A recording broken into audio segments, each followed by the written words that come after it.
আসসালামু আলাইকুম। নিজের বলার মতো একটা গল্পের আজকের আয়োজন থেকে আপনাদেরকে স্বাগত জানাচ্ছি। আমি ইকবাল বাহার। আজকের আয়োজনটা একটু ভিন্ন। আমরা গত প্রায় বেশ কয়েক বছর ধরে আমরা মূলত আমাদের যেসব উদ্যোক্তারা আছেন তাদের গল্প আপনাদেরকে শুনিয়ে থাকি, কিন্তু আপনাদের নিশ্চয়ই মনে আছে আমরা যখন এই ফাউন্ডেশনটা তৈরি করি নিজের বলার মতো একটা গল্প, শুরুর দিকে মানে আজ থেকে প্রায় 7 বছর আগে 6 বছর আগে আমরা প্রচুর এরকম অতিথিকে নিয়ে আসতাম যাদেরকে আমি চিনতাম, জানতাম, যারা বিভিন্ন বিষয়ে খুবই অভিজ্ঞ, ট্রেনার, শিক্ষক, বিশ্ববিদ্যালয়ের শিক্ষক, উদ্যোক্তা, স্টার্ট আপ, আমার বন্ধুবান্ধব মহলে যতজন আছেন তাদের অনেকেরই গল্প, তাদের অনেকেরই বক্তব্য তা আমি বিগত দিনে আপনাদেরকে শুনিয়েছি। আজকে আবার আমাদের সেরকম একজন মানুষকে আমি নিয়ে এসেছি আপনাদের সঙ্গে কথা বলার জন্য। আপনি ওনার কথা আপনারা নিশ্চয়ই আজকে খুবই মনোযোগ দিয়ে শুনবেন, এবং উনি আমার অত্যন্ত প্রিয় একজন মানুষ। আমি খুবই পছন্দ করি তার অনেকগুলো কারণের মধ্যে একটা হচ্ছে উনি খুব স্ট্রেইট ফরওয়ার্ড, মানে যেটা মনের মধ্যে ভাবেন যেটা সেটা উনি বলে ফেলেন। হয়তো কারো ভালো লাগে, কারো ভালো লাগে না, কারো উপকার হয় যদি নিতে চান, আর কেউ না নিতে চাইলে তো কিছু করার নেই। তো যেটা সেই রাজীব ভাই, যাকে বিক্রয় বন্ধু নামে সবাই চেনেন। আজকে মূলত আমরা কিছু প্রেক্ষাপট নিয়ে কথা বলবো, যেহেতু উনি বিক্রয় বন্ধু, এটা ওনার প্রথম পরিচয়। সো আমরা বিক্রয়ের ব্যাপারটাতে যাব কিভাবে একজন ভালো সেলসম্যান হওয়া যায়, কিভাবে বিক্রয় বাড়ানো যায়, বিক্রয় বাড়ানোর জন্য কি কি প্রস্তুতি নেওয়া দরকার, এই বিষয়গুলোতে আমরা যাব। এছাড়াও আমরা যেহেতু উদ্যোক্তা প্ল্যাটফর্ম নিয়ে কাজ করি, ওনার অবজারভেশন থেকে উদ্যোক্তাদের কি কি সুবিধা অসুবিধাগুলো উনি দেখেন এবং সেগুলোর সমাধানের জন্য কি কি হতে পারে সেগুলো উনি আলাপ করবেন। এছাড়া আমি আরেকটা বিষয় আমি ব্যক্তিগতভাবে ওনার থেকে জানতে আগ্রহী, সেটা হচ্ছে উনি শারীরিক সুস্থতা এবং মানসিক সুস্থতা নিয়ে উনি খুব কথাবার্তা বলেন, যেটা আসলে আমাদের খুবই গুরুত্বপূর্ণ। আমি নিজেও ব্যক্তিগতভাবে, আপনাদের হয়তো মনে থাকবে, আপনারা যারা আমার ভিডিও সবসময় দেখেন, যে আমি কিন্তু খুব বলি যে আপনাকে কাজ করতে হলে সুস্থ থাকতে হবে, কাজ করতে হলে ভুলে যেতে হবে দিন 24 ঘন্টার, দিন হচ্ছে 23 ঘন্টার, 1 ঘন্টা হচ্ছে ঘাম ঝরানোর জন্যে। সো এইটা আমি সবসময় বলি, কারণ আমি কাজটা ব্যক্তিগতভাবে করি, আমি করি বলেই আমি এত কাজ করতে পারি, টিকে আছি এখনও। নানান রকম সুস্থতা অসুস্থতার মধ্য দিয়েও বড় বড় বিপদ গেছে আমার উপর দিয়ে, তারপরেও টিকে আছি একমাত্র একটাই কারণ, যে আমি প্রতিদিন 1 ঘন্টা ঘাম ঝরানোর চেষ্টা করি। সো এই কাজটা করতে হবে। আপনি যদি কাজ করতে চান, দীর্ঘদিন কাজ করতে চান, দীর্ঘদিন টিকে থাকতে চান, এবং সবচেয়ে বড় কথা, শরীর ভালো না থাকলে জীবনে সব কিছুই অর্থহীন। সো এই সবগুলো বিষয় নিয়ে আমরা আলাপ করবো। চলুন আমরা রাজীব ভাইয়ের কাছে যাই। রাজীব ভাই, আসসালামু আলাইকুম। ওয়ালাইকুম আসসালাম।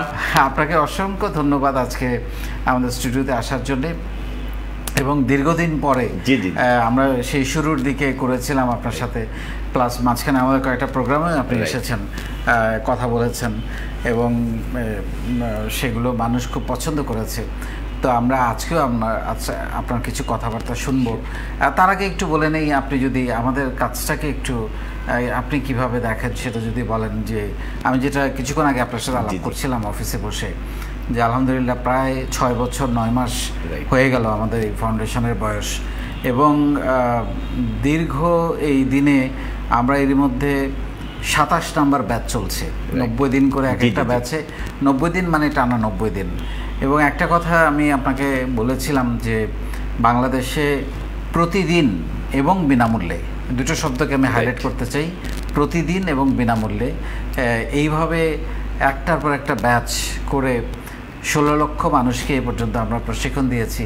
এইটা বাংলাদেশে এখন পর্যন্ত কেউ করে নাই।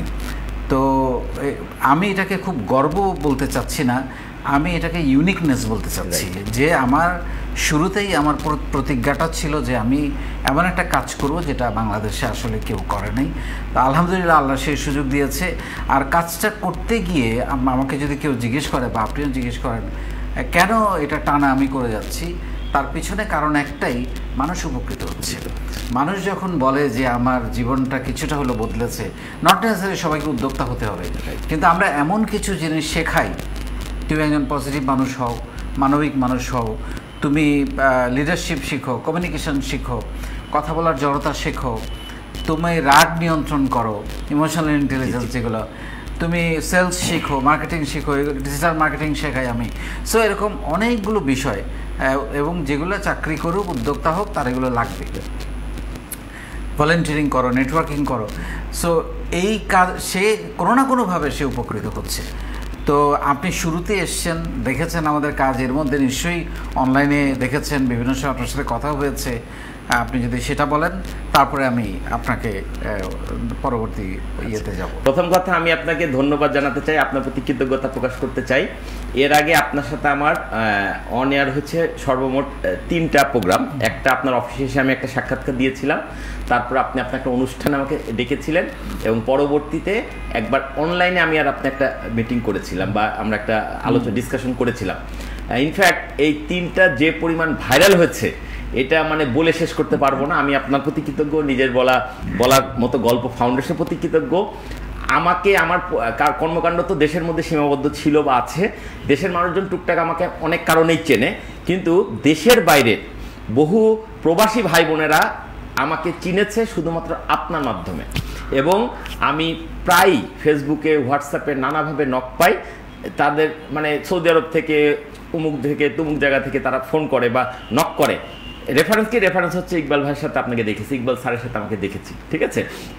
এবং আপনাকে খুঁজে পাওয়ার জন্য অনেকে আমাকে আবার খোঁজার চেষ্টা করে যে ভাই আপনি কি একটু স্যারের সাথে আমার একটু যোগাযোগ করে দিতে পারেন। আমি বলি যে ভাই উনি খুব মানে পজিটিভ মানুষ, আপনি আপনার প্রয়োজনটা ওনাকে লিখে জানালে উনি অবশ্যই আপনার সাথে কল ব্যাক করবে, কিন্তু আমি আপনার সাথে যোগাযোগ করে দেওয়ার কেউ নই। তো যাই হোক, আমার কাছে মনে হচ্ছে যে এবারও যখন আপনি আমাকে আমন্ত্রণ জানালেন, আমার মনে হচ্ছে যে আমার সকল কাজ ফেলে এই জায়গায় আসা উচিত। কারণ আমি নিজে 100টা লেকচার দিয়ে যে কথাগুলো যতজনকে জানাতে পারবো, আপনার সাথে আমার একটা ছোট্ট ভিডিওতে এর চাইতে অনেক বেশি মানুষের সাথে আমার এই কথাগুলো ছড়িয়ে যেতে পারে। আর আমি যে কথাটা সবসময় বিশ্বাস করি সেটা হচ্ছে, জ্ঞান চর্চা করলেই হবে না, জ্ঞান মানে অর্জিত জ্ঞান যথাসম্ভব মানুষের মধ্যে ছড়িয়ে দিতে হবে, কারণ বিতরণ করতে হবে। আমি একটা হাদিসের উদাহরণ দিয়ে বলি যে রাসূলুল্লাহ বলছেন, যদি পৃথিবীর এক অংশে কিয়ামত শুরু হয়ে যায় আর আরেক অংশে তুমি অবস্থান করছো, সেখানে যদি তোমার হাতে বীজ থাকে তুমি সেটাও রোপণ করে দাও, যতটুকু মানে সেটা আগিয়ে যায় যাক। একইভাবে আমি আপনি কেউ জানি না, আমরা কেউ জানি না আমরা কতদিন বাঁচবো, কতদিন আমরা সুস্থ থাকবো, কতদিন আমরা কর্মক্ষম থাকবো। সো আমি একটা বিষয় জানলাম, বুঝলাম, আমার একটা জ্ঞান অর্জন হলো, আমার বয়সজনিত কারণ একটা ম্যাচুরিটি এলো, এটা আমি না জানিয়ে বসে থাকলাম, তাহলে কিন্তু সেটা আমি মানে কবরে নিয়ে যেতে পারবো, কিন্তু কোনো কাজে আসবে না। তো আলটিমেটলি আমি চেষ্টা করি যেটুকু আমি বুঝি সেটা বলার। আর আপনি যেমনটি শুরুতে বলছিলেন, আমি যেটা বুঝি বোঝার জন্য আমি আমার খটকা দূর করার জন্য আমি যথেষ্ট সময় নেই।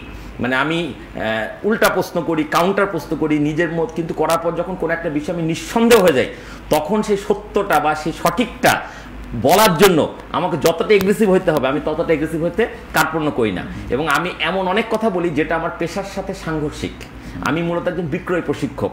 সো আমার কাছ তো মানুষকে বিক্রয়ের কৌশল শেখানো, বিক্রয়ের কৌশল যত শেখাবো তত আমার পেশাগত উৎকর্ষ সাধন হবে। কিন্তু আজকাল আমি নিজের পেশাগত স্বার্থের বাইরে গিয়ে কিছু কথা বলি, এরকম বলি যে কিছু কিছু পণ্য বা কিছু কিছু সেবা আছে যেগুলো বিক্রি আর বাড়ার দরকার নেই, বাড়লে বরং মানবতার ক্ষতি হবে। সো আমি ওগুলোর বিরোধী, এবং আমি সচেতনভাবে কিছু ইন্ডাস্ট্রির প্রশিক্ষণের আমন্ত্রণ পেলেও গ্রহণ করি না। মানে কথাটা আমি জানি না দর্শকরা কীভাবে গ্রহণ করবেন।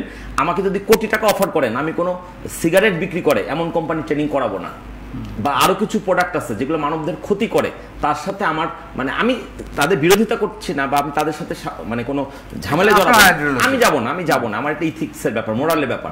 আমাকে এখন এইটাই যে আমি চিন্তা করি, যখনই কেউ আমাকে কোনো প্রশিক্ষণের জন্য আমন্ত্রণ জানায়, প্রথম কথা আমি ভাবি যে পণ্য বা সেবাটা করছে সেটা মানবতার সাথে কতটুকু কল্যাণকর হয়, তার ভিত্তিতে আমি সিদ্ধান্ত নিই। হ্যাঁ, এবং তাতে কিন্তু আমি এটা করার কারণে আমি দেখেছি ভাই, এই যে আমি একটা মানে মোরালের জায়গাটা আমি স্ট্রং করেছি, এতে আমার কাজের বা ব্যস্ততা কমে নাই, বরং বেড়েছে। আমার কাছে মনে হয়েছে কি যে আমি যে একটা সঠিক সিদ্ধান্ত নিচ্ছি, এটার উপরালা একটা বরকতের মধ্যে ঢুকেছে। না হলে আমি সচেতনভাবে কিছু ইন্ডাস্ট্রিকে এড়িয়ে যাচ্ছি, বাদ দিচ্ছি, তাতে আমার কাজের পরিমাণ ক্ষেত্র কমে আসার কথা, কিন্তু দিনে দিনে দেখছি না, কোনো না কোনোভাবে ওটার চাইতে বেশি কাজ আমার কাছে চলে আসছে। তো সবসময় এই বিষয়টা আমি বিশ্বাস করি যে কোনো বিষয় খটকা থাকলে তুমি সেটা যাচাই করো, বোঝার চেষ্টা করো, প্রশিক্ষণ নাও, বই পড়ো, এক্সপার্টদের কাছে যাও, কিন্তু যখন তুমি কনফিডেন্ট হয়ে যাবে যেটা সঠিক, তখন সেটা তুমি প্রচারের জন্য নিজেকে ঝাঁপিয়ে পড়ো। অ্যাবসলিউটলি। আমি যেটা আপনাকে বলছিলাম যে আমাদের কাজের যে ইউনিকনেসটা এই ফাউন্ডেশনের, আমরা যেভাবে শেখাই বা লেগে আছি, আপনি তো সারা বাংলাদেশে ট্রেনিং করে বেড়ান, অনেকের সাথে মেশেন, আপনাকে অনেকেই চেনেন। আপনার কি মনে হয় যে এরকম কাজ বাংলাদেশে আর কেউ এটা বাংলাদেশ কেন, আমার কাছে তো মনে হয় এটা বিশ্বের আর কয় জায়গায় এরকম করে আমি জানি না। কারণ আমি যেখানেই দেখেন না কেন সেখানেই মানুষ যত নিঃস্বার্থভাবেই করুক, সামাজিক দায়িত্ব করুন, যতই বিনামূল্যের মানে তকমা লাগাক, দিন শেষে কোনো না কোনো স্বার্থ রয়ে যায়। আমি আপনাকে একমাত্র দেখলাম যে নিঃস্বার্থভাবে আপনি এই কাজটা করে যাচ্ছেন, এবং শুধু তাই নয় যে আপনি অলরেডি 6 বছর পার করে 7 বছরে পদার্পণের লাইনে আছেন। মানুষ মানে নিঃস্বার্থ কাজও যখন করে সেটা 1 বছর 2 বছর 3 বছর করার পর দম হারিয়ে ফেলে, কিন্তু আপনি এখন পর্যন্ত টিকে আছেন মানে, এবং সম্পূর্ণ আমার বিশ্বাস যে এইটা আপনাকে একটা অন্যরকম যেমন মানসিক প্রশান্তি দেয়, ঠিক তেমনি বহু মানুষের দোয়া ভালোবাসা এই জায়গাটাকে তৈরি করেছে। ঠিক আছে, সো আপনি আসলে দেখেন প্রকৃতি আমাদেরকে দিয়ে, প্রকৃতি একটা নিজস্ব প্ল্যান আছে কাকে দিয়ে করিয়ে নেবে সামহাউ কোনো এক কারণে। সেটা হতে পারে আপনার মা বাবার দোয়া, হতে পারে আপনার শুভাকাঙ্ক্ষীদের কোনো ভালোবাসা। মহান সৃষ্টিকর্তা আপনাকে এই বিশেষ উদ্দেশ্য নিয়ে মানে আপনাকে দায়িত্ব দিয়েছে বা পরিস্থিতির প্রেক্ষাপট তৈরি হয়েছে। সো এটা আপনি চান আর না চান, আপনি চাইলে এর বাইরে আসতে পারবেন না, আপনাকে এখন এর মধ্যেই আপনার জীবনটা কাটবে। আপনি সঠিক বলেছেন যে আমি এখান থেকে বোধহয় বেরোতে পারবো না, এটা পারবেন না, এটা আপনি চাইলেও পারবেন না, আপনাকে এখন এর মধ্যেই থাকতে হবে। এবং যত দিন যাবে তত আপনার কাছ থেকে অনেক বেশি সংখ্যক মানুষ, মানে এই জিনিসগুলো কিন্তু গুণিতক হারে না, জ্যামিতিক হারে বাড়ে। ঠিক আছে, মানে এটা ওই 3 আর 2 যোগ করলে হয় 5, 3 দুগুণে হয় 6, আর 3 স্কোয়ার হয়ে গেলে কিন্তু হয়ে যায় 9। আপনার এখন এটা 9 হারে বাড়তেছে, এটা 2 আর 3 5 হচ্ছে না, বা 3 আর 2 গুণ করে 6 হচ্ছে না। সো এইভাবে যখন ছড়িয়ে যাবে বিশ্বময়, এখান থেকে কত মানুষের উপকার হচ্ছে আপনি চিন্তা করেন। আমাদের দেশে প্রথম জেনারেশন যারা উদ্যোক্তা, যারা শিল্পপতি, তারা কিন্তু কোনো গাইডলাইন পায়নি, কোনো ট্রেনিং পায়নি, কোনো প্রশিক্ষণ পায়নি। ইভেন আমার মতো প্রশিক্ষকও তো ছিল না আজ থেকে 20 বছর আগে বাংলাদেশে। আমরা এখন যে পেশাটাই নিয়োজিত আছি, তো তাহলে মানুষজন চলেছে কি একবার সেফ কমন সেন্স অ্যাপ্লাইয়ের উপরে, বাট এখন একটা গাইড পাচ্ছে। মানুষ গাইড পেলে হয় কি, ভুল হওয়ার সম্ভাবনা কমে। আপনি আমি কিছু করছি না, আমরা মানুষকে ভুল হওয়াটা অ্যাভয়েড করতে পারছি, এটাও এক ধরনের উপকার। এটা সাহস তৈরি করতে পারছি, মানুষজন এখন আপনাকে দেখে সাহস পাচ্ছে। এবং মানে পৃথিবীতে খারাপ মানুষের সঙ্গর তো অভাব নাই, ভালো মানুষের সঙ্গ খুব কম। ঠিক আছে, কিন্তু ভালো মানুষের সংখ্যাই বেশি। তো আপনি যে কাজটা করছেন এটা হচ্ছে পৃথিবীময় ছড়িয়ে থাকা ভালো মানুষগুলোকে একত্রিত করছে। হ্যাঁ, এই ভালো মানুষগুলো একত্রিত হয়ে একটা যে শক্তি তৈরি হয়, একটা ইনার পাওয়ার। আমার কাছে কেন জানি মনে হয় এই ভালো মানুষগুলোর জন্য বাংলাদেশ টিকে আছে, নাইলে এই দেশটা এত রকম সমস্যা, দুর্নীতি, অনিয়ম কেউ করে, ঠিক আছে, তাতে টিকে থাকার কথা নয়। সংখ্যায় আমরা বেশি, কিন্তু আমরা পাওয়ারলেস। কিন্তু আপনি একটা ডট ক্রিয়েট করে আমাদের মধ্যে একটা পাওয়ার ক্রিয়েট করে রেখেছেন। সো আমরা পরস্পরের হাতে হাত না রাখলেও যেন একটা অদৃশ্য মনে হয় যে কারো হাত আমার হাতের সাথে লেগে আছে, আর এইটা সবকিছুর কেন্দ্রবিন্দুতে আপনি। সো অবশ্যই আপনার এই উদ্যোগ আমি চাইবো মানে আজীবন আপনি তো করে যাবেনই, এবং এটা এমন একটা প্ল্যাটফর্ম দাঁড়িয়ে যাক যেখান থেকে আজ মানে যেদিন আমি আপনি বা আমরা কেউ থাকবো না দুনিয়াতে, আমাদের পরবর্তী প্রজন্ম এখান থেকে বেনিফিটেড হবে। হ্যাঁ, সবচেয়ে বড় কথা হচ্ছে যে যেহেতু ডিজিটাল মাধ্যমে আমরা কাজ করি, ডিজিটালে সব ভিডিওগুলো, অডিওগুলো এগুলো থেকে যাচ্ছে। সো এটা আমৃত্যু বা পৃথিবীর একদম শেষ মুহূর্ত পর্যন্ত এগুলা কারো না কারো উপকার হবে। আজ থেকে 50 বছর 100 বছর আগের একটা বই যেমন আমরা খুব মজা করে পড়ি, আরে বাবা 100 বছর আগে এরকম একটা বই লেখা হয়েছে, হয়তো আজ থেকে 100 বছর পরে, 200 বছর পরে আপনি আমি কেউ দুনিয়াতে নাই, কিন্তু কেউ না কেউ আপনার ভিডিওটা দেখে একটা নতুন পয়েন্ট শিখছে, একটা নতুন উদ্যম শিখছে। এই জিনিসটা ভাবলেই না মনের মধ্যে একটা অন্যরকম সুখানুভূতি তৈরি হয়। হ্যাঁ, এটা যেটাকে মানে কোনো এক্সপ্লেন করা যাবে না, এটা প্রকাশ করা যাবে না। ডেফিনেটলি আপনার একদম কোর জায়গাটাতে আসতে চাই, সেটা হচ্ছে যে আপনি বিক্রয় বন্ধু নামে বাংলাদেশে ব্যাপকভাবে পরিচিত এবং আপনার অনেক সুনাম আছে এই ব্যাপারে। আমরা আজকে কয়েকটা কৌশল একটু শিখতে চাই আমাদের বিক্রয় নিয়ে। আমার কথা খুব পরিষ্কার, সেটা হচ্ছে এটা একটা মানে পৃথিবীর সবচেয়ে বেশি মানুষের পেশা। কারণ আমরা মনে করি যে শুধুমাত্র যারা মার্কেটিং জব করে, মার্কেটিং কোম্পানি, তারাই সেলসম্যান না, এভরিবডি ইজ এ সেলসম্যান। জন্মের পর থেকে আমরা যে নিজেকে যতটুকু বেচতে পারি ততটুকুই টিকে থাকি। সো আমরা প্রত্যেকেই কম না বেশি সেলসম্যান, কেউ মানে টাকার অঙ্কে, কেউ অন্য সেবার অঙ্কে। ঠিক আছে, সো সেলসম্যানশিপ সবার মধ্যে লাগবেই, কিন্তু এই জায়গাতে আমরা সব ভুল করি, আমরা সঠিক সেলসম্যানশিপ প্রয়োগ করতে পারি না। এই ক্ষেত্রে আমি কয়েকটা মানে টোটকা পদ্ধতি বলতে পারি। যেমন একটা পয়েন্ট হচ্ছে এরকম যে first call should be must call. যে যেখানে বিক্রির কাজে যুক্ত আছে, সেটা নিজের ব্যবসা হোক, চাকরি হোক, আমি বলবো দিনের প্রথম কাজটা সফল কাজ দিয়ে শুরু করতে হবে। বিক্রির ক্ষেত্রে এটা খুব গুরুত্বপূর্ণ। এটা কি এরকম যে আমরা ছোটবেলায় আমাদেরকে বলা হতো যে প্রশ্ন পড়ার পর যেটা সবচেয়ে ভালো পারো এটা আগে লেখো? একদম ওইভাবেই আপনারা সুন্দরভাবে উদাহরণটা খুব চমৎকার উপমা দিয়ে আপনি আমাকে বুঝিয়ে দিলেন, দর্শকদেরকে বুঝিয়ে দিলেন। এটাই সত্য। সেটা হচ্ছে যে আমার আজকে ধরেন আমি একজন কোম্পানির পণ্য নিয়ে কত বিক্রি করি, আমি একজন সেলসম্যান, সাধারণ সেলসম্যান। আমি আজকে 10 জন কাস্টমার, সম্ভাব্য ক্রেতার কাছে যাব। আমি ওই 10 জন সম্পর্কে যদি আমার কাছে তথ্য থাকে, ডাটা থাকে, তাহলে আমি আগেই চিন্তা করে নেব যাওয়ার আগে প্ল্যানিংটা, যে আমি কোথা দিয়ে শুরু করব, যার কাছে গেলে আমার বিক্রিটা হবেই। প্রথমটা যদি সফল হয়ে যায় তাহলে পরবর্তীটা এমনি হবে। Winning is a habit, confidence বেড়ে যাবে। Morning shows the day. So আমার কাছে যদি আপনি এক কথায় বলতে চান যে বিক্রি বাড়ানোর তকমা কি, বিক্রি বাড়ানোর তকমা বা কৌশল হচ্ছে আপনাকে যে কাজটা আপনি আজকে করবেন, দিনের শুরুর কাজটা সফল হতে হবে এমন কাজ দিয়ে শুরু করেন। এই একটা কৌশল যদি কেউ তার জীবনের অভ্যাসে পরিণত করতে পারে, সে কখনো ব্যর্থ হবে না। আর কেউ যদি দ্রুত উন্নতি চায়, তাহলে তার জন্য আইনটা আরেকটু কঠিন বা নিয়মটা আরেকটু টাইট। সেটা হচ্ছে first 3 calls should be master. একটা হতেই হবে। আর যে পরপর দিনের শুরুতে বা কাজের শুরুতে প্রথম 3টা কাজে সফল হবে, তার জীবনে কোনো পিছুটান বলে কিছু থাকবে না, তার ব্যর্থতা বলে কিছু থাকবে না। এটা খুব গুরুত্বপূর্ণ একটা ব্যাপার। আর এর আগে যেমনটি বলছিলাম, সেটা হচ্ছে যে সব কিছুর ভিত্তি কিন্তু সুস্থতা। ভালো সেলসম্যান হতে চান, আপনাকে সুস্থ থাকতে হবে। ভালো কাস্টমার হতে চান, আমি সুস্থতায় আরেকটু ডিটেলে আসবো আপনার কাছে।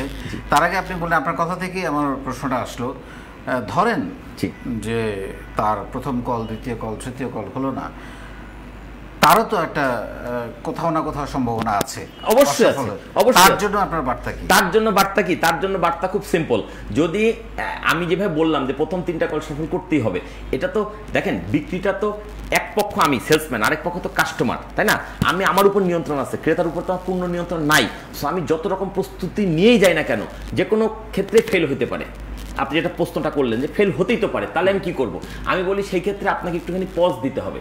আমি পরপর 3টা কাজে ব্যর্থ হয়েছি, চতুর্থ কাজের জন্য তোমার তখনই ঝাঁপিয়ে পড়া দরকার। তুমি একটু পজ দাও, তুমি এক জায়গায় বসো, একটু বিশ্রাম নাও, তুমি একটু প্রাণ ভরে শ্বাস নাও, নিজেকে রিস্টার্ট করো, রিস্টার্ট ইউর সেলফ। তুমি একটু পানি খাও। তুমি যদি ধর্মভীরু হও, তাহলে একটুখানি সৃষ্টিকর্তার কাছে প্রার্থনা করো যে আমার আজকে দিনের শুরুটা ভালো হয়নি, আমি আবার নিজেকে পুনরায় শুরু করছি। হে মাবুদ, হে খোদা, হে ভগবান, হে ঈশ্বর, তুমি আমাকে নতুন যাত্রা শুরু করার সুযোগ দাও। নিজেকে রিস্টার্ট করো।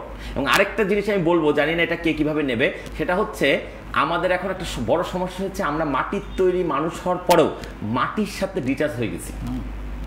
হ্যাঁ, সভ্যতার সবচেয়ে ভয়ঙ্কর আবিষ্কার আমি বলি জুতা। জুতা পরতে আমি মানা করছি না, বাট জুতা আবিষ্কারের পর থেকে মাটির সাথে মানুষের সম্পর্ক বিচ্ছিন্ন হয়ে গেছে। পৃথিবীতে মানুষ ছাড়া কোনো পশু পাখি জুতা পরে না, এই জন্য তাদের অসুখ বিসুখ হয় না। মানুষ মাটির তৈরি মানুষ, মৃত্যুর পরে মাটিতেই মিশে যাবে। এবং এই মাঝের সময়টা আমরা যে খাবারগুলো খেয়ে বেঁচে থাকি, এই খাবারগুলো কিন্তু মাটিতে তৈরি হয়। তাহলে মাটির তৈরি মানুষ মাটিজাত খাবার খেয়ে বাঁচে, মৃত্যুর পরে মাটিতেই মিশে যাবে। তাহলে মাটির সাথে তার কি পরিমাণ মহব্বত করা দরকার। ইভেন আমাদের পবিত্র ধর্মগ্রন্থে একটা আয়াত আছে এরকম, যে তুমি মাটির উপরে দম্ভ ভরে হাঁটিও না, মাটির প্রতি বিনয়ী হও। কারণ টুডে যতক্ষণ শ্বাস আছে ততক্ষণ আপনি মাটির উপরে, যেই শ্বাস চলে যাবে মাটি আপনার উপরে। এই জিনিসটা যদি কেউ বুঝতে পারে, তাহলে মাটির সাথে সম্পর্ক করা দরকার। আমি এই প্রসঙ্গটা তুললাম এই জন্য যে আমি আজকাল এইভাবেই বলি, আপনি যে প্রশ্নটা আমাকে এখানে করছেন অন এয়ারে, সেই প্রশ্নটা অনেকে আমাকে ক্লাসরুমে করে যে স্যার আপনার শেখানো বুদ্ধি যদি আমার কাজ না করে আমি কী করবো? আমি বলি ভাই একটা খালি জায়গা খুঁজে বের করো, ওখানে দেখো মাটি আছে কোথায়, জুতাটা খুলে মাটির উপরে খালি পায়ে পা রেখে 5 মিনিট বসে থাকো, তোমার পরের কাজটা সফল হবে। প্রশ্ন করতে পারেন রাজীব ভাই এটা তো আপনি স্পিরিচুয়াল কথা বললেন। না, এর সাইন্টিফিক ব্যাখ্যাটা আমি দেই। মাটির তৈরি মানুষ তো, মাটি না মানব দেহের টাচ পেলেই সে দেহটাকে স্ক্যান করে ফেলে। এটা একটা মানে এটা ওই এমআরআই মেশিনের ভিতর যেমন দেহকে স্ক্যান করা হয়, মাটি যদি আপনার ইভেন হাত ঠেকায় রাখেন, কোনো একটা অংশ ঠেকায় রাখেন, ওটা স্ক্যান করে ফেলবে, করে আপনার শরীরের কিছু টক্সিনকে সে তার দিকে টানা শুরু করে, যত বেশি সময় সে পাবে। ডাইরেক্ট টাচ, জুতা পরে থাকলে হবে না, টাইলস থাকলে হবে না, একদম রিয়েল মাটির সাথে যদি আপনি টাচে থাকেন, এই যে টক্সিন মুক্ত করে ফেললো। এবং আপনার শরীরে যদি কোনো উপাদানের ঘাটতি থাকে, যেটা মানে খাওয়া প্রয়োজন ছিল আপনি খাননি কোনো কারণে, জানেন না বলে, ওই উপাদান যদি মাটির কাছে থাকে, সে আপনার পায়ের তালু দিয়ে আপনার ভেতরে পাঁচ করে দেবে। এর ফলে আপনার নতুন করে একটা ইনার স্পিড তৈরি হবে। চতুর্থ জায়গায় গিয়ে যদি আপনি করেন, আমি শিওর শট দিচ্ছি, আমার এই কথা যদি কেউ ফলো করতে পারে চতুর্থ ক্ষেত্রে, আর আপনি এটা বলতেই পারবেন না যে যদি না হয়, হবে হবে হবে, শুধু এই কাজগুলো করতে হবে।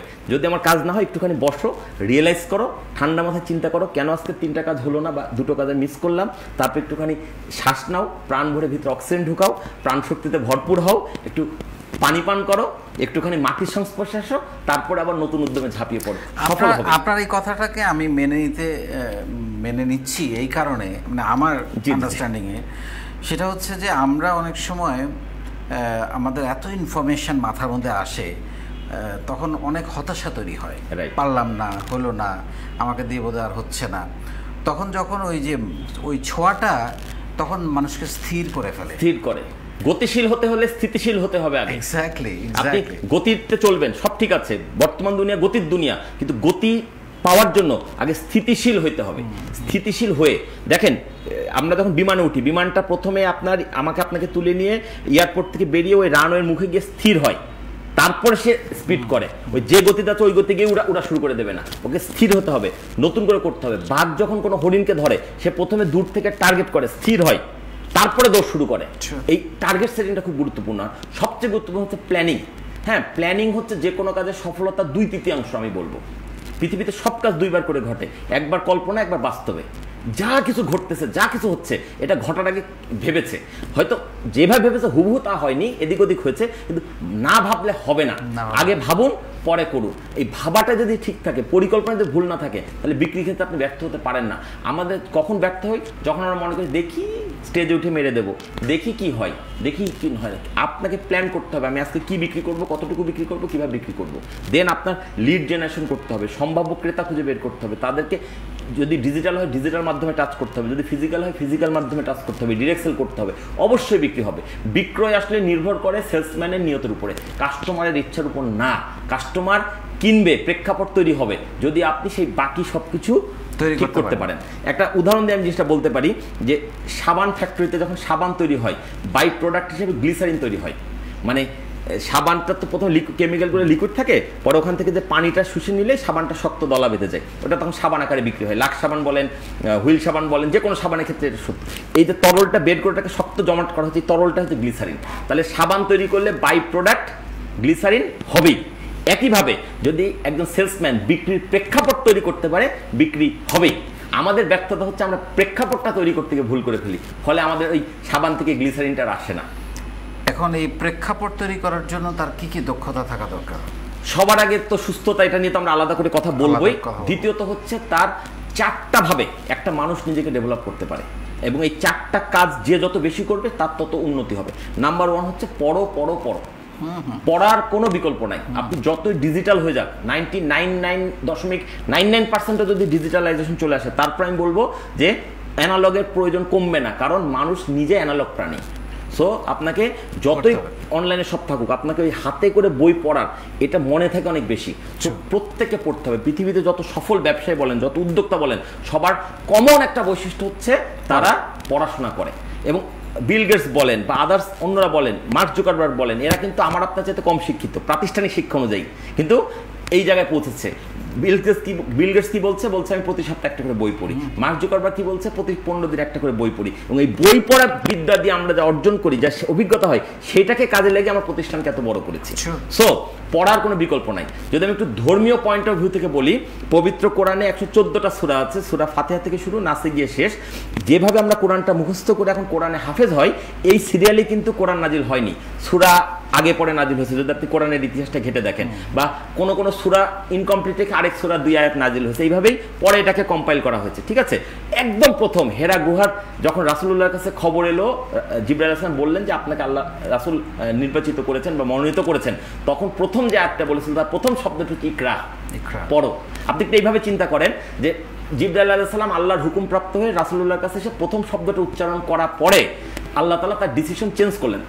রূপক অর্থে ধরেন যে আমি আর মানুষকে হেদায়েত করব না, ততক্ষণে জিবরাইলের মুখ থেকে একটা শব্দ বেরিয়ে গেছে, এরপরে আল্লাহ বললেন স্টপ জিবরাইল। তাহলে পৃথিবীতে যদি আল্লাহ তাআলার কাছ থেকে মহামাধ্যমের মাধ্যমে একটা শব্দ এসে সব থেমে যেত, সেটা হতো পড়ো। তাহলে পড়াটা কত গুরুত্বপূর্ণ, কিন্তু আমরা আজকাল পড়তে চাই না। সো আপনি উদ্যোক্তা বলেন, চাকরিজীবী বলেন, ব্যবসায়ী বলেন, বিক্রয় শিল্পী বলেন, সবার জন্য কমন আমার হচ্ছে পরামর্শ হচ্ছে পড়তে হবে। এটা হচ্ছে নিজের আত্ম উন্নয়নের প্রথম ধাপ। দ্বিতীয় ধাপটা হচ্ছে, আমি এটা সবসময় আমার ছেলে মেয়েদেরকে বলি যে প্রতিদিন অন্তত 1 পৃষ্ঠা পড়ো। অবশ্যই 10 মিনিট পড়ো। হ্যাঁ, একটা লাইন না, নতুন কিছু না শিখে তুমি খাইতে যেও না, ঘুমাইতে যেও না। প্রতিদিন একটা জিনিস শেখো। এটা রাসূলুল্লাহর হাদিসেও তো এরকম আসছে, যদি তোমার আজকের দিনটি গতকালের চাইতে উত্তম না হয়, তাহলে তুমি মানে তোমার দিনটা ভালো গেল না, এরকম টাইপের। আমি ঠিক হুবহু বলতে পারছি না, এরকম টাইপের একটা কথা। তো গতকালকের চাইতে আজকে ভালো হইতে হবে। ঠিক আছে, তো এই জিনিসটা আমাদের প্রত্যেকে মাথায় রাখতে হবে। 2 নম্বর যেটা দিয়ে আমরা উন্নতি করতে পারি সেটা হচ্ছে প্রশিক্ষণ গ্রহণ। হ্যাঁ, মানে প্রশিক্ষণ গ্রহণ করলে যদি আপনি একটা বই পড়েন, তাহলে আপনার যেটুকু উন্নতি হবে, একটা প্রশিক্ষণ গ্রহণ করলে 10টা বই পড়ার সমান উপকার হবে। কেন? কারণ প্রশিক্ষক যেই হোক, দুনিয়ার সবচেয়ে খারাপ প্রশিক্ষকও প্রশিক্ষণ দিতে এসে খারাপ কথা বলে না, ভালো কথা বলে। সো তার কাছ থেকে আমি একটা পয়েন্টও নিতে পারি, ওই একটা পয়েন্টে আমাকে এগিয়ে দিতে পারে, ঠিক আছে? সো আমি বই পড়তে পারি, আমি প্রশিক্ষণ গ্রহণ করতে পারি। একটা বই পড়ার জীবনে টার্নিং পয়েন্ট হতে পারে, যদি 10টা বই পড়ার কাজ একটা প্রশিক্ষণ থেকে হতে পারে, কারণ প্রশিক্ষকরা অনেক কিছু জেনে বুঝে তার জিসটা নির্যাসটা তার স্থানে তুলে ধরে। তৃতীয় একটা পদ্ধতি নিজের আত্ম উন্নয়নে, সেটা হচ্ছে দেশ ভ্রমণ। আপনি যত ঘুরবেন তত আপনার জ্ঞান, গরিমা, ম্যাচুরিটি আসবে। ইভেন নিজের দেশটা তো বটেই। আমি তো বলবো যে আপনার প্রথম কাজ হওয়া উচিত ব্যবসা শুরু করার আগে 64 জেলায় গিয়ে এক ট্রাক করে কাটায় আসা। বা এখন যারা এই ভিডিওটা দেখছেন তাদের কাছে আমি রিকোয়েস্ট করতে পারি যে আপনারা এখন তালিকা করেন যে কার কয়টা জেলা বাকি আছে, এবং শপথ নেন যে আগামী 3 মাস বা 6 মাসের মধ্যে আমি জেলাগুলোই একবার করে হলেও এক রাত ওখানে কাটিয়ে আসবো। এর থেকে যে অভিজ্ঞতা হবে, এটা কিন্তু আবার এই 50টা বই পড়লে অভিজ্ঞতার সমান হবে, ঠিক আছে? ভ্রমণ আমাদেরকে জ্ঞান অর্জনের প্রশিক্ষণ এবং বই পড়ার চেয়ে তো গুরুত্বপূর্ণ ব্যাপার, ঠিক আছে?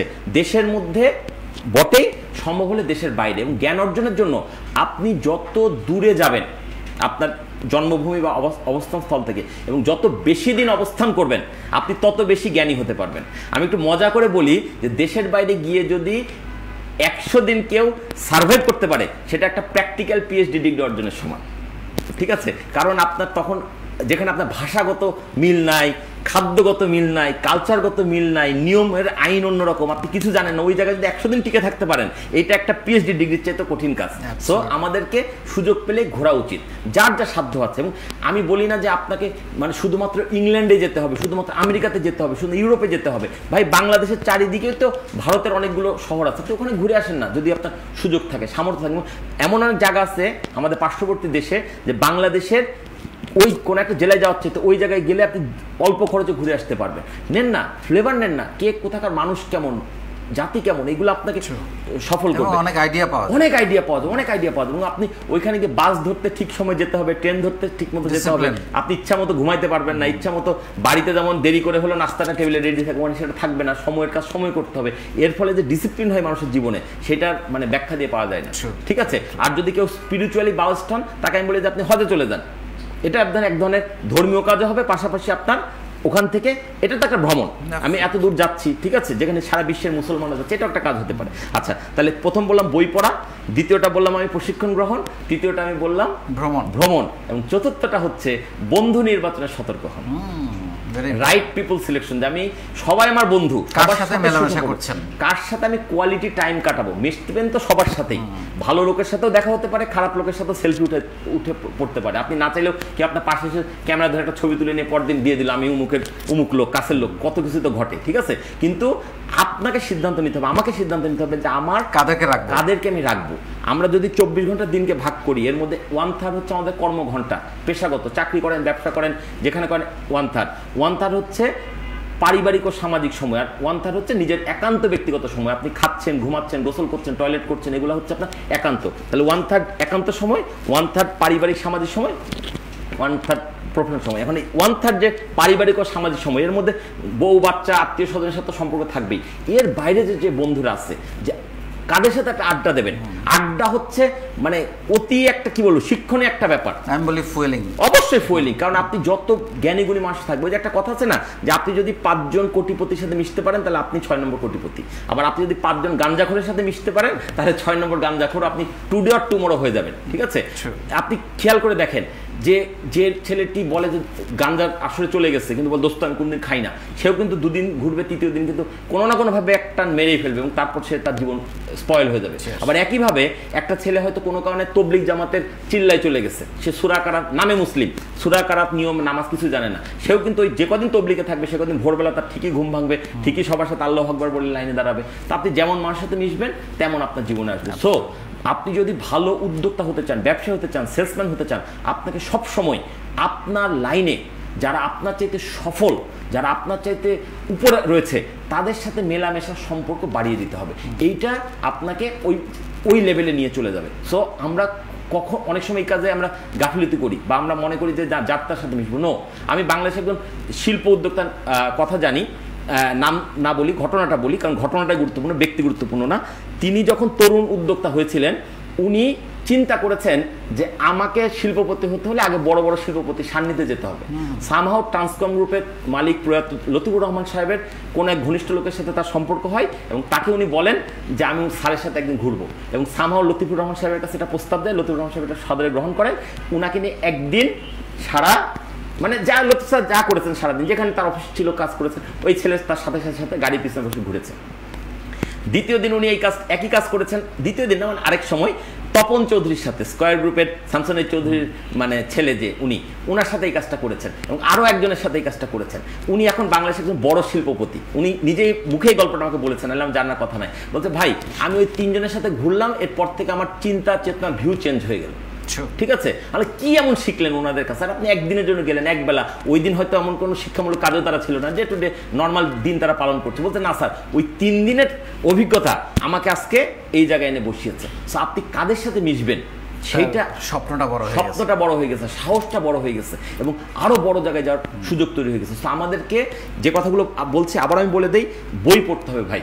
এবং আপনি বই পড়ার বিষয়টা এরকম যে প্রথম 5টা 10টা বই পড়ে আপনার মধ্যে কোনো চেঞ্জ আসবে না। মনে হবে খামোখায় ভিডিও দেখে হয়তো আমার সময়টা নষ্ট করলাম, বা যদি কেউ আমার এই ভিডিওটা দেখে বই পড়া শুরু করে, 10টা বই পড়াও, রাজীব ভাই আমার সময়টা নষ্ট করে দিল। কিন্তু 20টা বই পড়ার পর আপনার থট প্রসেস চেঞ্জ হয়ে যাবে। 50টা বই পড়ার পর তখন আপনাকে বই পড়তে হবে না, বের হইতে পারবেন না স্যার। বের হওয়া কি মানে বই পড়াটা ইজি হয়ে যাবে। আমি আপনাকে সহজে বলি, একটা ছোট স্কুলে পড়া নার্সারি একটা শিশুকে যদি একটা দেন আমার সোনার বাংলা লেখা, ও পড়বে সরেয়া ময়াকা র আমার, কিন্তু আমি আপনার সামনে দিলে আপনারা ডাইরেক্ট বলতে পারবো আমার সোনার বাংলা, কারণ ওই 3টা অক্ষর মিলে যে উচ্চারণ, এটা আমার মাথার মধ্যে চলে এসছে ম্যাচুরিটির কারণে। যদি কেউ বই পড়া অভ্যাস করে, একটা সময় এমন একটা পর্যায়ে আসে, একটা প্যারাগ্রাফের দিকে তাকালে পুরো প্যারাগ্রাফটা তার চোখে দেখছো, ব্রেনের মধ্যে উঠে যাচ্ছে।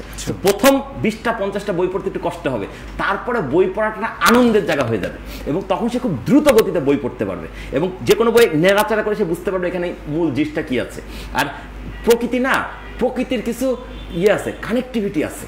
হ্যাঁ, মানে মনে করেন আপনার হাতে একটা বই এসছে, এটা এমনি এমনি আসে নাই ভাইয়া, প্রকৃতি প্ল্যান করে ওই বইটা আপনার কাছে পাঠিয়েছে এবং আপনি ওই নাড়াচাড়া করতে গিয়ে একটা পাতায় গিয়ে আটকায় গেলেন।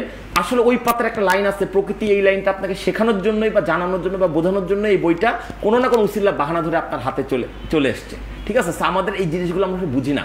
আপনি যদি বাসে চলাফেরা করেন, পাবলিক বাসে বা ট্রেনে চলাফেরা করেন বা বিমানে চলাফেরা করেন, আপনার পাশের সিটে আপনি আপনার মতো টিকিট কেটেছেন, আপনার মতো গিয়ে বুকিং দিয়েছেন, আরেকজনের মতো এসছে, কিন্তু আপনি মনে রাখবেন যে লোকটি আপনার পাশে বসে যাচ্ছে বা আপনি যার পাশে বসে যাচ্ছেন, মহাপ্রকৃতি কোনো একটা বিশেষ উদ্দেশ্য নিয়ে এই দুজনকে অতি প্ল্যান করে এক জায়গায় পাশাপাশি বসিয়েছে।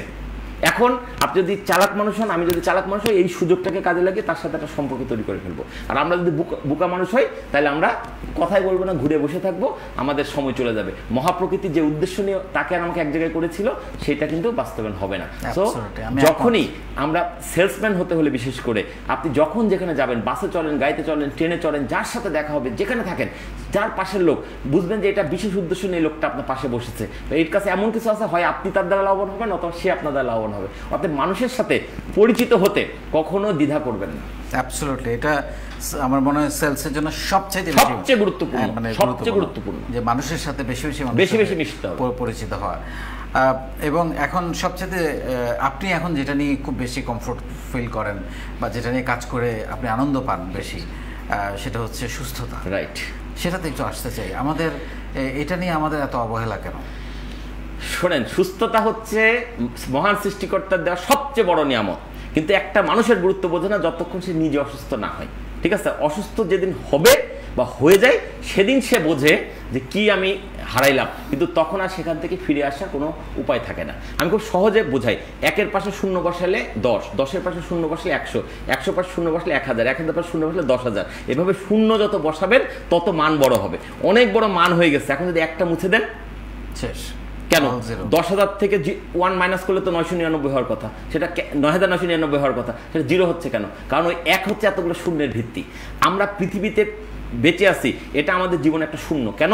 কারণ যত মা গর্ভবতী হয় তত সন্তান দুনিয়ায় পয়দা হয় না, মায়ের গর্ভে অনেক সন্তান মারা যায়। ঠিক আছে, সবচেয়ে বেশি মানে মৃত্যু ঘটে মায়ের গর্ভেই, সেটা মানুষ না, সব পশু পাখি মিলিয়ে। আচ্ছা, তারপরে ধাপ বের হয়ে সামহাও আমরা বেঁচে গেলাম, মানে প্রথম ধাপে চ্যালেঞ্জ পার হয়ে গেলাম। জন্মের প্রথম বছরে সবচেয়ে বেশি মানব শিশু মৃত্যু হয়, বা যদি এর মধ্যে আর বলে প্রথম মাসে সবচেয়ে বেশি শিশু মৃত্যু, জন্মের মুহূর্তেই তো অনেক শিশু মারা যায়। আচ্ছা, এইভাবে আমরা সামহাউ টিকে গিয়ে 5 বছর পার হয়ে গেছি, আমাদের জীবনে আরেকটা শূন্য যুক্ত হয়েছে। আমরা প্রাইমারি স্কুলে ভর্তি হচ্ছি, আরেকটা শূন্য যুক্ত হয়েছে, হাই স্কুলে ভর্তি হচ্ছে, আরেকটা শূন্য যুক্ত হয়েছে, কলেজে ভর্তি, কারণ যত লোক আপনার সাথে প্রাইমারি পড়েছে সবাই তো হাই স্কুলে আসতে পারে নাই, হাই স্কুলে যতজন এসছে ততজন কলেজে আসতে পারে নাই, কলেজে যতজন এসছে ভার্সিটিতে ততজন আসতে পারে নাই। এইভাবে যখন মাস্টার ডিগ্রি আপনি কমপ্লিট করে ফেলেছেন তখন আপনার আরেকটা শূন্য যোগ হয়েছে, কিন্তু অনেকের কিন্তু এই শূন্যটা যোগ হচ্ছে না। আপনি যখন পিএইচডি ডিগ্রি অর্জন করে ফেলছেন আরেকটা শূন্য যোগ হয়েছে, তারপর আপনি চাকরি পেয়েছেন একটা শূন্য যোগ হয়েছে, আপনি ব্যবসা শুরু করেছেন আরেকটা শূন্য যোগ হয়েছে, আপনি প্রমোশন পেয়েছেন একটা শূন্য যোগ হয়েছে। কিন্তু এই সব কিছুই ভিত্তিহীন যদি আপনি সুস্থ থাকতে না পারেন।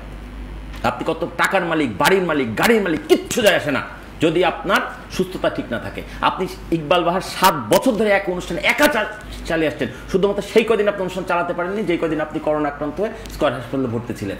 সুস্থ থাকলে কি আপনি কদিন আরো 7টা বা আরো 10টা আরো 15টা এপিসোড বেশি হতো না? তার মানে কি আপনি আজকে আপনি যেখানে কথা বলতে পারছি এর ভিত্তি আমার আপনার জ্ঞান না, মেধা না, বা আমাদের পারস্পরিক বন্ধুত্ব সম্পর্ক না।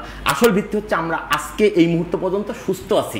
এই শিডিউলটা হওয়ার পরে যদি আপনি অসুস্থ হয়ে পড়তেন বা আমি অসুস্থ হয়ে পড়তাম বা আমাদের ক্যামেরার পিছনে যে ক্যামেরাম্যান আছে তিনি যদি অসুস্থ হয়ে পড়তো, যে কোনো কারণে বন্ধ হয়ে মানে শুটিংটা নাও হতে পারতো। সো সুস্থতা সৃষ্টিকর্তা দেওয়ার সবচেয়ে বড় নিয়ামক। এবং আমি একটু ধর্মীয় ঘটনা দিয়ে একটু বলতে চাই জিনিসটা। আমি এখানে ধর্ম প্রচার করতে আসি না, এবার ধর্মীয়ভাবে বললে জিনিসটা বুঝতে সহজ হবে।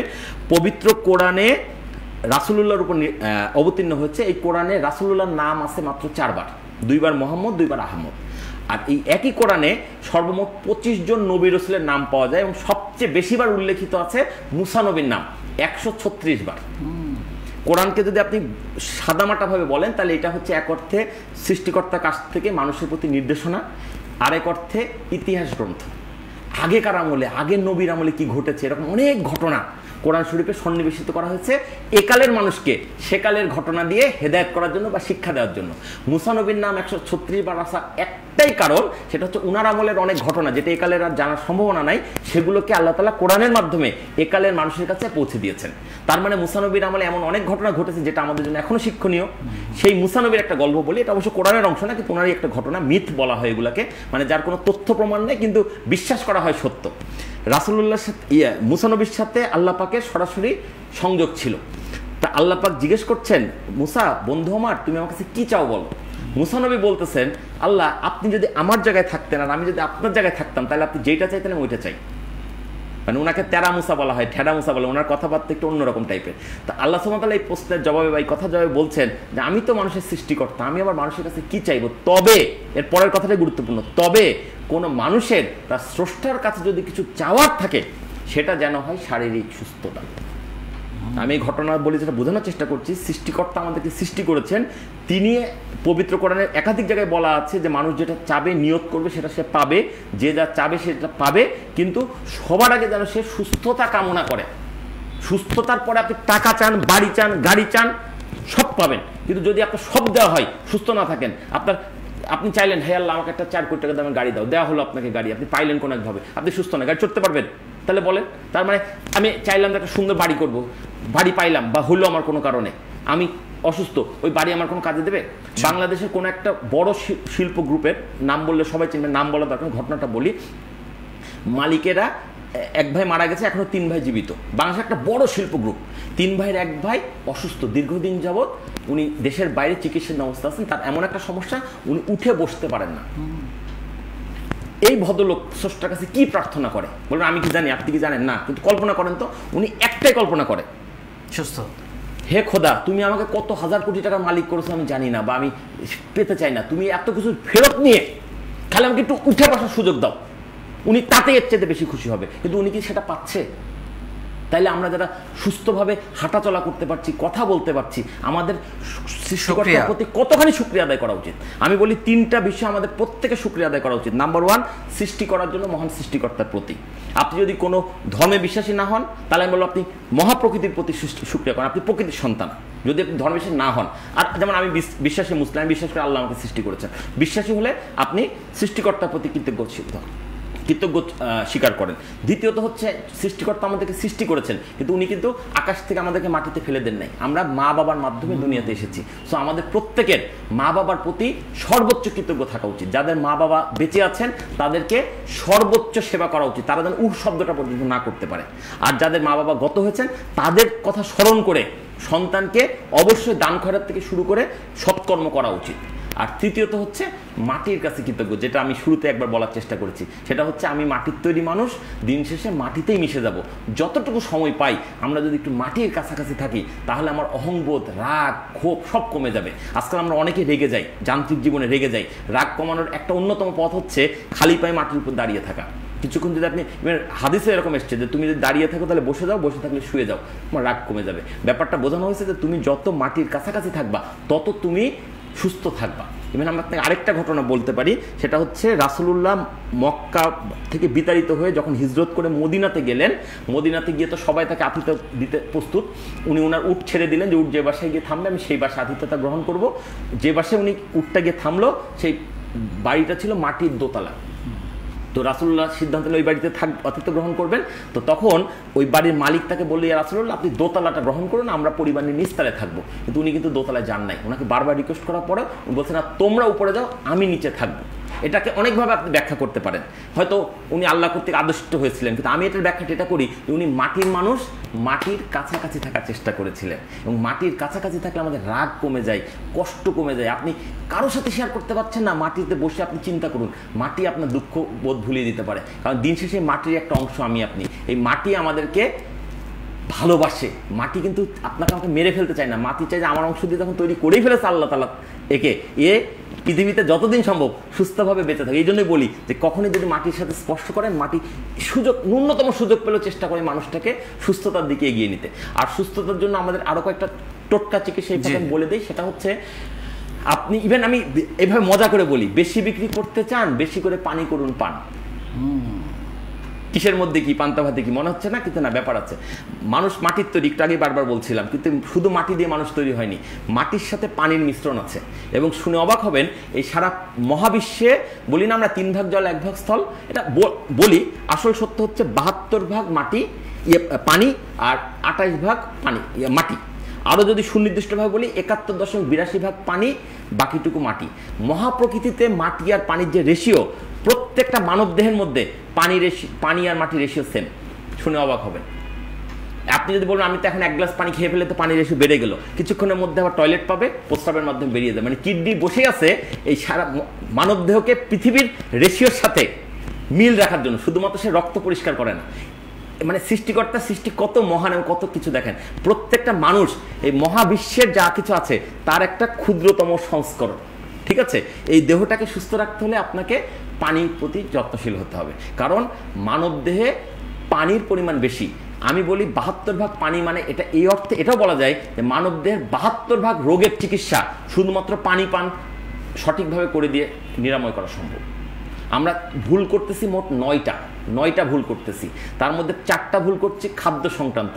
আমরা খাদ্য নির্বাচন ঠিক নাই, মানে যেই খাবারটা না খেলে শরীরে ভালো হতো সেই খাবারটা আমরা বেশি করে খাচ্ছি, আর যেটা খাওয়া দরকার সেটা আমরা খাচ্ছি না।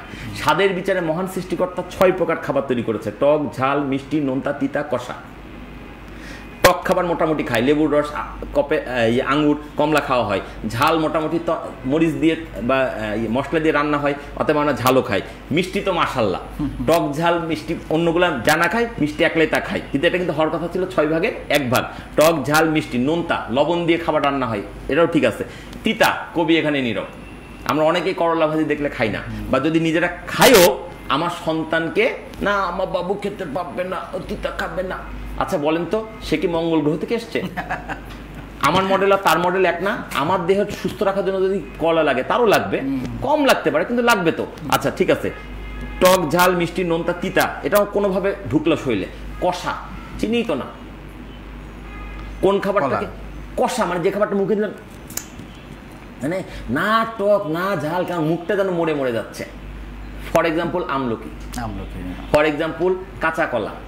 আচ্ছা, আমলকির আবার একটু ব্যাখ্যা আছে। আমলকি শুধুমাত্র কষা না, আমলকি আবার এমন একটা মজার খাবার যার মধ্যে 6 স্বাদের সমন্বয় আছে।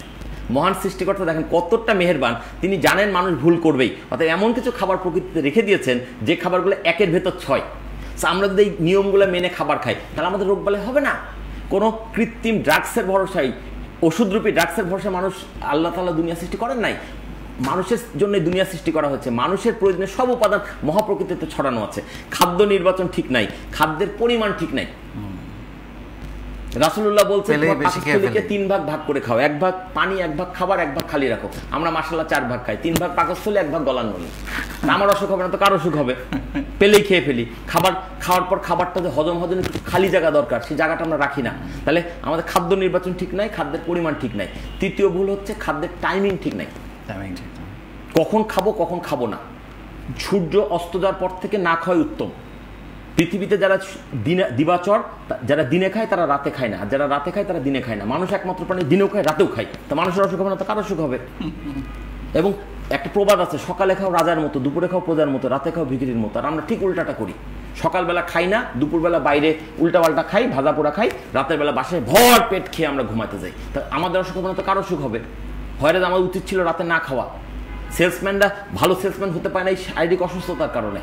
সকালবেলা এমন বিক্রির তারা যে খাওয়ার টাইম পায় না, কিন্তু উচিত সকালবেলা খাওয়া, কারণ একটু পরে তুমি কাজে না ঝাঁপাই পড়বো, তোমার এনার্জি লাগবে। এই জন্য আজকাল আমি ট্রেনিং একদম ম্যান্ডেটরি করে দিই যে ভাই আমার ট্রেনিং কাজে লাগবে তখনই যখন তুমি আমার ইনস্ট্রাকশনগুলো ফলো করবা। আর আমার ইনস্ট্রাকশন, বিক্রি বাড়ানোর ইনস্ট্রাকশন হচ্ছে সকালে ভরপেট খেয়ে বেরো, কারণ এইটা তোমার লাগবে, আর রাতের বেলা না খাও। এখন ইনস্ট্রাকশন না মানলে তুমি আমার কাছে এসে সারাদিন পড়ে থাকলে তোমার বিক্রি বাড়বে না, কারণ আমি তোমাকে যেটা বলছি জেনে বুঝে অ্যানালাইসিস করে আমি নিশ্চিত হয়ে তোমাকে বিশ্লেষণ করে বলছি। ওকে ফাইন, আরেকটু বলে ওই অংশটা শেষ করি। খাদ্য সংক্রান্ত চতুর্থ ভুল হচ্ছে খাদ্য গ্রহণের ভঙ্গিমা ঠিক নেই। এবং আপনি দেখবেন আমি যে প্রথম 3টা কথা বললাম খাদ্যের ভুল ত্রুটি নিয়ে প্রচুর ভিডিও পাবেন, খাদ্যের টাইমিং নিয়ে যেটা বললাম সেটা নিয়ে প্রচুর ভিডিও পাবেন, খাদ্যের নিয়ে যেটা বললাম মানে পরিমাণ নিয়ে বললাম এটা নিয়েও প্রচুর ভিডিও পাবেন। এখন যেটা বলছি এইটা নিয়ে আমি আজ পর্যন্ত কোনো ভিডিও খুঁজে পেলাম না, কিন্তু এইটা টাইমিং না, style of having food, way of having food. খাবার সামনে আসলে প্রথমে খাবারের দিকে তাকিয়ে শুকরিয়া আদায় করতে হবে। হে মাবুদ, হে খোদা, হে আল্লাহ, হে প্রভু, হে ঈশ্বর, পৃথিবীতে অনেক মানুষের সামনে এইটুকু খাবার নাই, কোন উসিলা আমার সামনে খাবারটা এসেছে, যে উসিলাতে আসুক আমি আপনার প্রতি শুকরিয়া আদায় করছি। এতে দুটো লাভ হবে, একটা হচ্ছে মহান সৃষ্টিকর্তা শুকরিয়া আদায়কারীকে পছন্দ করেন। অতএব আপনি যখন শুকরিয়া আদায় করছেন, আমি শুকরিয়া আদায় করছি, সৃষ্টিকর্তা আমাদের রিজিকে বরকত বাড়িয়ে দেবেন। এটা তো গেলে স্পিরিচুয়াল ব্যাপার। এবার আসে সায়েন্টিফিক ব্যাখ্যায়। খাবারটা যখন আপনি দেখছেন চোখে, চোখ এই ছবি তুলে ব্রেনকে পাঠাচ্ছে, ব্রেন তখন এই খাবারকে হজম করার জন্য যে ধরনের হজমের রস দরকার সেইটা পেটের মধ্যে রেডি করে রাখছে, ওই খাবারটা সহজ হজম করে দিচ্ছে। কিন্তু আজকাল মায়েরা কি করে, খাবার নিয়ে বাচ্চাকে টানতে টানতে টিভির সামনে গিয়ে রিমোট ছেড়ে দিয়ে তারপরে বাচ্চা দেখে যে মিকি মাউস দৌড়াচ্ছে, ইঁদুরের পিছনে বিড়াল দৌড়াচ্ছে, আর মুখের মধ্যে দিচ্ছে খাবার ঢুকায়। বাচ্চার খাবারটা যাচ্ছে যখন, বাচ্চার ব্রেন বুঝতে পারছে না আমি দেখলাম মিকি মাউস দৌড়াচ্ছে, খাবার আসলে কোত্থেকে, ওই খাবারটা তার হজম হচ্ছে না, তার খারাপ লাগছে, মা বল খাবি না মানে তোর বাপ খাবে, খাও।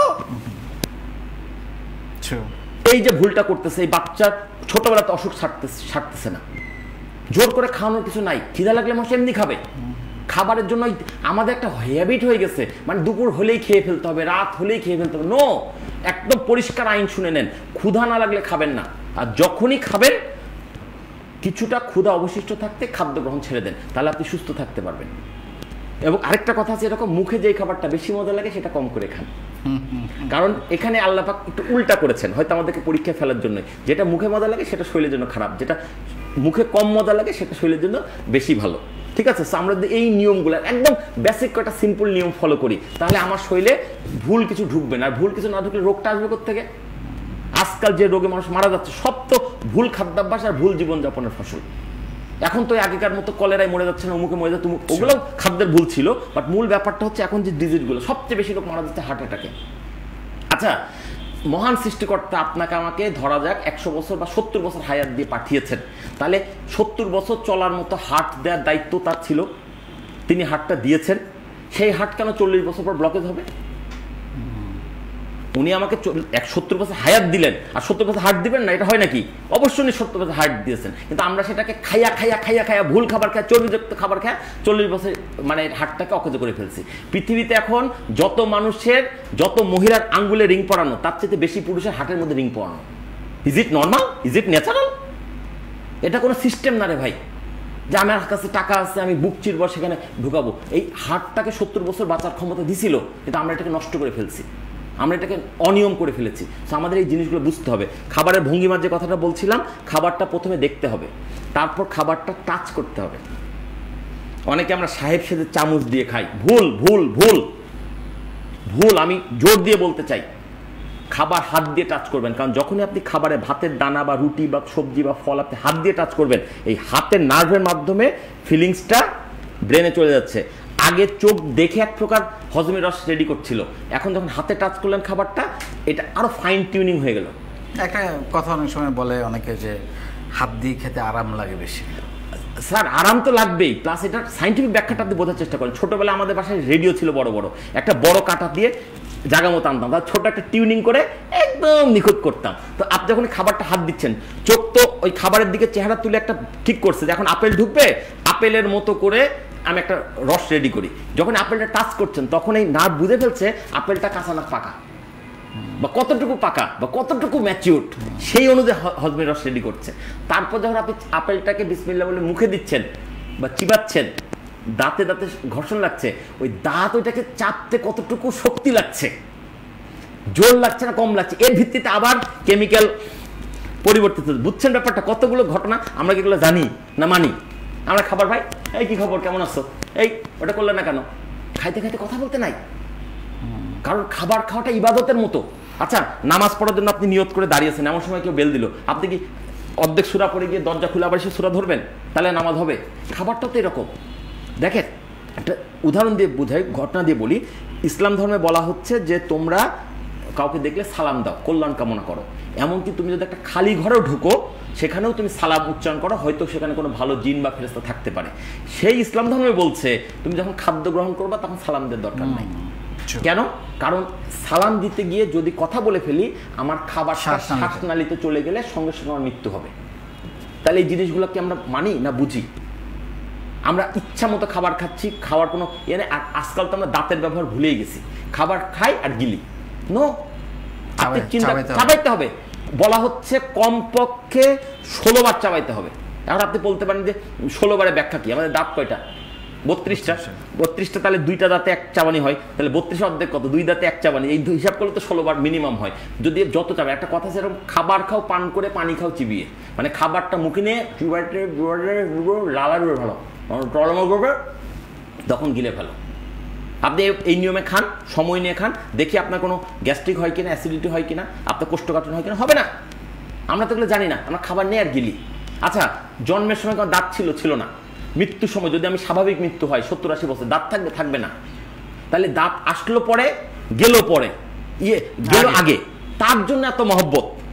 আর পাকস্থলী যে মায়ের পেট থেকে আমার সাথে এসছে এবং কবরেও আমার সাথে যাবে, আমি মরে গেলে তো আমার পাকস্থলী মরে গিয়ে আমার কবরে যাবে, তার জন্য আমার মহব্বত থাকা উচিত না? তাহলে পাকস্থলীতে আমি কিভাবে না চিবিয়ে খাবার ভিতরে ঢুকাই? পাকস্থলীর বদদুয়াতেই তো আমি মরে যাওয়ার কথা। পাকস্থলী যদি আলাদা একটা অস্তিত্ব থাকতো, সেই তো আল্লাহর কাছে দোয়া করতো যে আল্লাহ তুমি কি লোকের ভিতরে আমার দিলা, এই লোকটা খালি খাবার চিবায় না, ঢুকায় দেয় ভিতরে।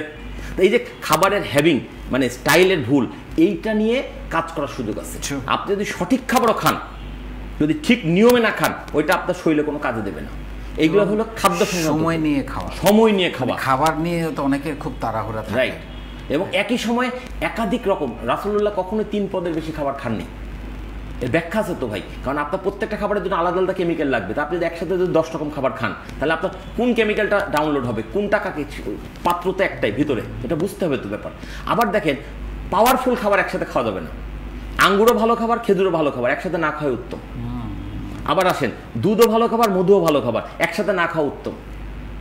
কারণ প্রত্যেকটা কেমিক্যাল আলাদা, কম্বিনেশন আলাদা, কার্যকারিতা আলাদা। একটার সাথে একটা মিক্স হলে কোনো কার্যকারিতা ঠিক মতো হয় না। আমরা একটা ভুল প্রবাদ নিয়ে অনেক কথা বলি, খালি পেটে জল, ভরা পেটে ফল। এটা ছিল আসলে ভরপেট ফল। প্রবাদটাকে আমরা চেঞ্জ করে ফেলেছি। ভরা পেটে ফল না, ভরা পেটে ফল না, ভরপেট ফল। মানে যখন ফল খাবো তখন শুধু ফলই খাবো, অন্য কিছু খাবো না সাথে। প্রকৃতিতে মানুষ ছাড়া কোনো পশু পাখি রান্না করা খাবার খায় না, এই জন্য তাদের অসুখ বিসুখ হয় না। মানুষও যখন প্রথম জীবনে কাঁচা খাবার খেত, প্রকৃতির থেকে আহরিত ফল খেত, টাটকা খাবার খেত, তখন মানুষের রোগ বালাই হয়নি এবং তখন মানুষ বাঁচত বেশি বছর। এই পৃথিবীতে আদম আলাইহিস সালাম থেকে পৃথিবীতে মানুষের শুরু, আদম আলাইহিস সালাম বেঁচেছেন 1000 বছর। তার মানে প্রত্যেকটা মানুষ 1000 বছর বাঁচার সক্ষমতা নিয়ে দুনিয়ায় আসে, কিন্তু এখন আমরা 60-70 বছর পার করতে পারছি না, 40-এর পর অসুস্থ হয়ে যাচ্ছি। সুস্থতা আমাদেরকে কতটা গুরুত্বপূর্ণ কিন্তু আমরা একটা অবহেলা করে শেষ করে দিচ্ছি। সুস্থ আপনাকে থাকতে হবেই, আদারওয়াইজ আপনি সারা জীবন কষ্ট করে যত টাকা আয় করবেন, শেষ বয়সে সব টাকা এই সেলস করেন, এই করেন, ব্যবসা করে সব টাকা চিকিৎসা ব্যবসায়ীরা আমার আপনার পকেট থেকে নিয়ে তবু শেষ রক্ষা হবে না। অ্যাবসলিউটলি। এবং কাজ করতে হলে, ভালো থাকতে হলে, সফল হতে হলে, খুশি থাকতে হলে, আনন্দে থাকতে হলে সুস্থ থাকতেই হবে, কোনো বিকল্প নাই। সুস্থতাকে সামনে রেখে তারপরে বাকি আপনি যা ইচ্ছা সাজান। এবং প্রতিটা কাজেই সফল হওয়া সম্ভব যদি সুস্থ থাকতে পারে। যত সুস্থ তত ব্যস্ত। ফাইনাল নোট, আমরা একদম শেষ জায়গায় আসি, আপনি যদি ফাইনাল নোট যদি একটু সবাইকে বলেন আমাদের উদ্যোক্তাদের জন্য। আসলে আজকের আলোচনা তো অনেক দিকে ঘুরে গেল, বিক্ষিপ্ত হলো। এটা না সেলসের আলোচনা, না সুস্থতার আলোচনা, না হলো আমাদের জীবনের আলোচনা, সব মিলিয়ে কিছু আমি ইনস্ট্যান্ট যা মনে হলো বলার চেষ্টা করলাম। ফাইনাল নোট যদি আমার বলেন, আমি জানি যে আপনার এই প্ল্যাটফর্মে যারা আছে তাদের অধিকাংশ নবীন উদ্যোক্তা, তারা অনেক দূর যেতে চায়। আমার একটাই কথা ভাই, নবীন উদ্যোক্তাদের জন্য সবার উদ্দেশ্যে আমি একটা কথাই বলতে চাই, যে আপনারা কমিটমেন্ট কখনো খেলাপ করবেন না। ব্যবসা করতে পুঁজি লাগে না, এই পুঁজি, আমার কথাটা ভুল বুঝবেন না, ব্যবসা করতে পুঁজি লাগে না বলতে আমি বোঝাচ্ছি মানে লাগবে অনেক পরে, প্রথমেই টাকা লাগবে না। আমাদের অনেক ভালো আইডিয়া থাকার পর আমরা মানুষ বলি কি যে টাকা নাই বলে আমরা ব্যবসাটা করতে পারি, ইস টাকাটা থাকলেই হতো। কিন্তু টাকাটা থাকার আগে যে তুমি যে ব্যবসাটা করবা, সেই ব্যবসার নাম কি দিবা, পণ্য কি হবে, রেজিস্ট্রেশন কি হবে, ট্রেড লাইসেন্স কি হবে, এগুলো করতে 1000-1200 টাকা লাগে। তুমি 1000-1200 টাকা দিয়ে দৌড়াদৌড়ি করে ট্রেড লাইসেন্সটা বের করো, তুমি হচ্ছে ইয়ে করো, তোমার ব্র্যান্ড নেমটা ঠিক করো, তুমি একটা লোগো বানাও। এই কাজগুলো করতে গিয়ে যখন বিভিন্ন ছুটাছুটি করবে, তখন কেউ না কেউ চোখে পড়বে যে এই ছেলেটা দৌড়াচ্ছে কেন।